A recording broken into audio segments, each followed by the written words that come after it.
नमस्कार। आप सभी का बहुत बहुत स्वागत है।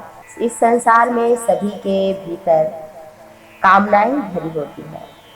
अपनी कामना की पूर्ति हर कोई चाहता है। वो चाहे गरीब हो, चाहे अमीर हो, चाहे महल का हो, चाहे झोपड़ी का हो। आखिर सपने तो हर कोई देख लेता है कि हमें भी कुछ अच्छा करना है। हमारे भी जीवन में किसी योग्य व्यक्ति का होना आवश्यक है। तो आइए हम सभी आज जानते हैं कि आखिर योग्य संतान हमें कैसे प्राप्त हो।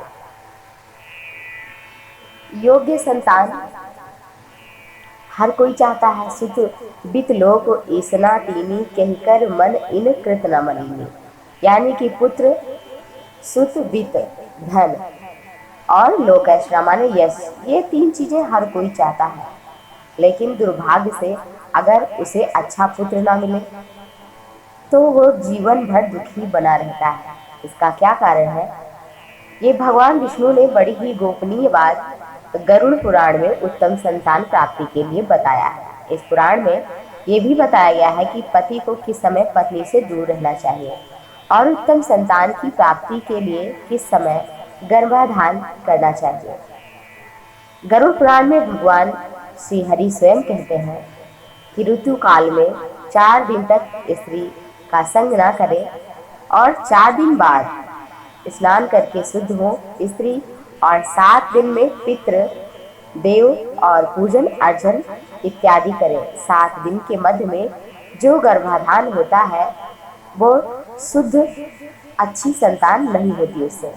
गरुड़ पुराण के अनुसार 8 रात्रि के पश्चात पत्नी मिलन से उत्तम संतान की प्राप्ति होती है। जैसे कि युग्म दिन, अष्टमी, दसवीं, द्वादशी आदि में पुत्र और अयुग्म में यानी कि नवमी, एकादशी, त्रयोदशी आदि में कन्या का जन्म होता है। और जिसे कन्या या बालक चाहिए वो इसी तरह से संतान प्राप्ति का उपाय करे। 16 रात्रि तक स्त्रियों का सामान्यतः ऋतु काल रहता है। उसमें भी जो 14वीं रात होती है उसमें जो बालक गर्भ में आता है वो बड़ा गुणवान, भाग्यवान, धर्मज्ञ संतान होता है। और वह रात्रि अभागे पुरुषों को तो कभी नहीं मिलती। संतान चाहने वाले को, पुरुष को और स्त्री को शुद्ध पवित्र होना चाहिए। पान, फूल, चंदन, इत्र और शुद्ध पवित्र अच्छा वस्त्र धारण करके और ईश्वर का नाम स्मरण करते हुए पति पत्नी पास आए। गर्भाधान के समय जैसे मनुष्य की वृत्ति प्रवृत्ति होती है, स्वभाव होता है, वैसे ही संतान जन्म लेता है। गरुड़ पुराण के अनुसार गर्भ में शिशु की स्थापना से लेकर उसके बाहर आने तक क्या होता है ये सब कुछ लिखा है। और अगर आप सही समय का उपयोग नहीं करेंगे तो अच्छे संतान की प्राप्ति कभी नहीं होगी। वो संतान आपको जीवन में कभी भी सुख नहीं दे पाएगी। इसीलिए कश्यप ऋषि दिति के आग्रह से जब उन्होंने गर्भाधान किया तो हिरण्यकश्यपु और हिरण्याक्ष जैसे दैत्य प्रकट हुए। तो समय सायंकाल का ना हो और ये सभी मुहूर्त विधि पंडित से पूछ करके देख करके ही करना चाहिए। इससे उत्तम संतान की प्राप्ति होती है। आइए जान लेते हैं गरुड़ पुराण के अनुसार जीव बाहर आने तक उसका कैसे समय गर्भ में बीतता है। एक रात्रि का जब हम लोग माँ के गर्भ में थे तो हमारा नाम, हम कैसे थे? बिल्कुल एक सूक्ष्म कण की तरह। कललम तो एक रात्रि, एक रात्रि में हमारा कलल नाम होता है, बिंदु भर होते हैं। 5 रात्रि में बुदबुदा जैसे पानी का होता है बुलबुला वैसे ही होते हैं। 10 दिन में बदरी फल यानी कि बेर के समान हो जाते हैं। इसके बाद 1 मास में पिंड के जैसा आकार हो जाता है। 1 महीने में मस्तक बनता है। दूसरे महीने में हाथ आदि अंगों की रचना होती है। तीसरे महीने में नाखून, रोम, हड्डी, लिंग, नाक, कान, मुंह आदि अंग बनते हैं। चौथे महीने में त्वचा, मांस, रक्त, मेद, मज्जा का निर्माण होता है। 5वें महीने में शिशु को भूख प्यास लगती है। 6ठे मास में शिशु गर्भ की झिल्ली से ढककर माँ के गर्भ में घूमता है। माँ के द्वारा खाए हुए अन्न से बढ़ता है। अगर माँ अधिक खट्टा कड़वा खाती है तो इससे उदर में रह रहे बालक को कष्ट होता है। इसलिए सात्विक और अच्छा भोजन ही करें। शिशु गर्भ में रहकर विष्टा, मूत्र आदि का स्थान तथा जहाँ अनेक जीवों की उत्पत्ति होती है, ऐसे स्थान पर कष्ट रहकर सोता है। वहाँ उसे कीड़े जीव को काटते हैं और इससे सारे अंग कष्ट पाते हैं। इसके बाद शिशु का मस्तक नीचे की ओर और पैर ऊपर की ओर हो जाता है। वो इधर उधर हिल भी नहीं सकता। यहाँ शिशु 7 धातुओं से बंधा हुआ रहता है। भयभीत होकर 7वें मास में भगवान से स्तुति करता है और उसे ज्ञान की प्राप्ति होती है। वह सोचता है कि इस बार मैं गर्भ से गया तो मैं ईश्वर को, बाहर से निकला तो ईश्वर को तो कभी नहीं भूलूंगा। ऐसा सोचकर वह दुखी होता है और इधर उधर घूमने लगता है।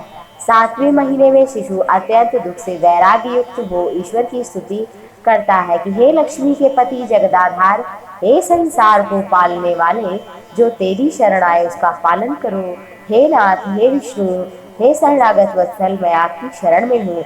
गर्भस्थ शिशु भगवान विष्णु का स्मरण करता हुआ सोचता है कि हे भगवान, तुम्हारी माया से मैं मोहित देह आदि में और यह मेरे जैसा अभिमान कर जन्म मरण को प्राप्त होता हूँ। मैंने परिवार के लिए शुभ काम किए, वे लोग खा पी कर चले गए, मैं अकेला ही दुख भोग रहा हूँ। शुभ शुभ कार्य तो मैंने किए। हे भगवान, इस योनि से अलग हो तुम्हारे चरणों का स्मरण करके फिर ऐसा उपाय करूंगा जिससे मैं मुक्ति प्राप्त कर लूँ। फिर शिशु गर्भ में सोचता है कि भगवान, मुझे कब बाहर निकालोगे? सभी पर दया करने वाले ईश्वर, मुझे ये ज्ञान दिया है तो मैं आपकी शरण लेता हूँ। मुझे इस जन्म मरण के चक्र से बाहर निकालो।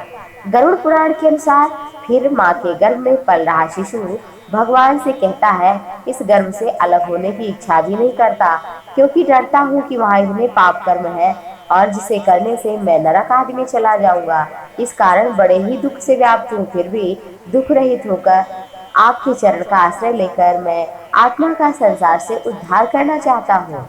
इस प्रकार गर्भ में बुद्धि विचार करके शिशु 10 महीने तक स्तुति करते हुए नीचे मुख से प्रसूति के समय वायु से तत्काल बाहर निकलता है। प्रसूति की हवा से उसी समय शिशु श्वास लेने लगता है और अब उसे किसी बात का ज्ञान भी नहीं रहता। वो इस धरती पर आते ही भूल जाता और कहाँ हूँ इस तरह से उसकी आवाज से निकलने लगता है। गर्भ से अलग होकर ज्ञान रहित हो जाता है। इसी कारण जन्म के समय वह रोता है। गरुड़ पुराण के अनुसार जिस प्रकार बुद्धि गर्भ में, रोग आदि में, श्मशान में, पुराण आदि सुनने में रहती है, यदि वैसी सदा बनी रहे तो इस संसार से वह शीघ्र ही बंधन मुक्त हो जाए। और इस तरह से ये थी शिशु का गर्भ और इस संसार में आने का रहस्य। तो दोस्तों, हम सभी मित्रों आते हैं तो इस संसार में खिलौने से बचपन में प्रेम होता है, बड़े होते हैं थोड़ा पढ़ाई में, उसके बाद नौकरी इत्यादि में, फिर हम काम क्रोध वासनाओं में, धन के लोभ में फंस जाते हैं और इस तरह से हमारी आयु निकलती जाती है। विवाह होते हैं, बालक होते हैं और गृहस्थ में उसी फांसी में जकड़े हम वृद्धावस्था को प्राप्त हो जाते हैं। हमारा शरीर देखने योग्य भी नहीं रहता और जैसे ही शरीर से ये श्वास, ये आत्मा निकलती है, उसी समय इसको जला करके राख कर दिया जाता है या नदी, तालाब, सरोवर इत्यादि में फेंक दिया जाता है और या इसे मगरमच्छ इत्यादि खा लेते हैं और या तो इसे जमीन के नीचे गाड़ दिया जाता है। कृमिविड भस्म संज्ञानतम शरीर मिति वर्णितम। ये शास्त्रों में कहा गया है कि शरीर की 3 गतियां हैं, इसलिए हम सभी को जागना होगा और मृत्यु आने से पहले हमें मन से इस संसार का त्याग करके भगवान की शरण ग्रहण करना होगा। सब संसार के कर्मों को करते हुए भगवान के नाम का स्मरण सदैव करना है। करते कर्म करो विज्ञाना, मन राखो जहाँ कृपा निधाना, धनानि भूमो पशुवश नारी। तो इस तरह से धन आदि तो घर में ही रह जाते हैं, पत्नी दरवाजे तक और बंधु बांधव स्मशान तक, बेटा ही साथ देता है तो कहाँ केवल अग्निदान तक। लेकिन इसके आगे क्या है? इसके तो आगे भजन ही है साथी, हर के भजन बिन अकेला रहेगा। इसलिए भगवान के नाम का सुमिरन करिए, क्योंकि सब पापों को मिटाने की एकमात्र संसार में औषधि है, वो है भगवान का नाम। यही कलिकाल न साधन दूजा, जोग यज्ञ जप तप व्रत पूजा, राम ही सुमिरिय गाय, राम ही संतत सुनिय, राम गुण राम ही। इस संसार में कलिकाल में केवल एक भगवान का नाम ही है जो अति पवित्र है, जीव को पावन करने वाला है। और कलयुग में नाम से बढ़कर के कोई और साधन नहीं है। इसलिए ये शरीर राख बने जीव जंतुओं का भोजन बने, कीड़ा बने, शरीर दबकर जमीन में, उससे पहले भगवान की शरण ग्रहण करें। भगवान आप सभी पर कृपा करें, भक्ति से जुड़े सत्कर्म करें। इसी के साथ अपनी वाणी को देती हूँ विराम। फिर से मिलेंगे, तब तक के लिए अनुमति दीजिए। नमस्कार, जय श्री राम।